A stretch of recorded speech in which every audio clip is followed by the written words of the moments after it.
Good friends make hard times easier, and that's why I love life groups. If you don't have one yet, we'd love to help you find yours. This summer, my life group has been studying the book of Micah. And if you don't know much about Micah, he's a prophet and he's pointing people back to the Lord. The churchgoers of his day thought they were wonderful, great, godly people, but really they were just stubborn sinners. It was as if they went to church, they listened to the message, but otherwise they just neglected God. Some have described Micah's words as comforting the afflicted and afflicting the comfortable. Well, in chapter 4, Micah's words prick the people's hearts. He warns them that they are going to rightly receive the discipline of the Lord. It's a very humbling scene. Well, this week, our life group, we studied chapter 5. And after afflicting the comfortable, Micah then begins to comfort the afflicted.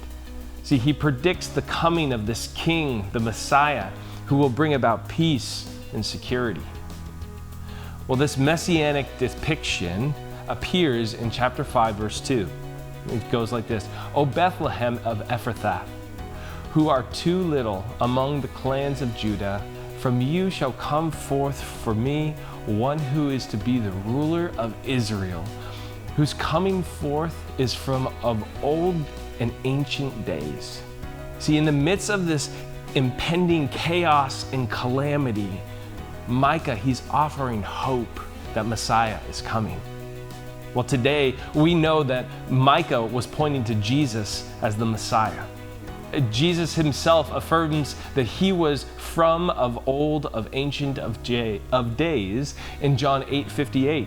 Jesus says, "Truly, truly, I say to you, before Abraham was, I am."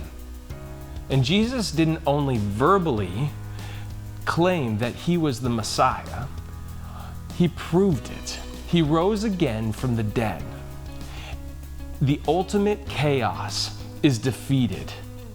Jesus proved that he is the Messiah, the ruler who will bring calm to our chaos. And yet, when I look around me, the truth is that we have so many troubles. Is chaos really defeated?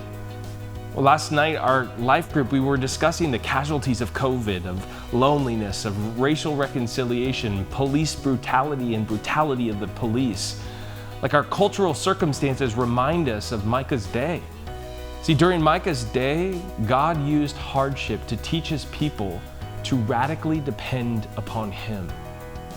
Now, God, I believe, can use our COVID challenges to do the same today.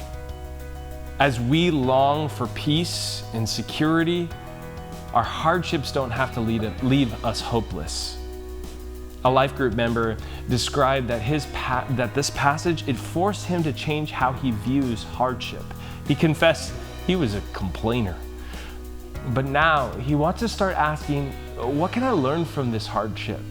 What is God trying to teach me in and through it? Well, at the end of chapter 5 of Micah, he reminds us that Jesus, the Messiah, is the one who's going to bring us peace and security and hope. See, those in Micah's day had to wait for the Messiah. But today, we know who he is, and we can know him personally. And if you haven't, I invite you to do that today. So, as you face today's troubles, don't walk alone. Intentionally pause and pray so that we can connect with the King, King Jesus, and receive the peace and security that he offers to you and me today.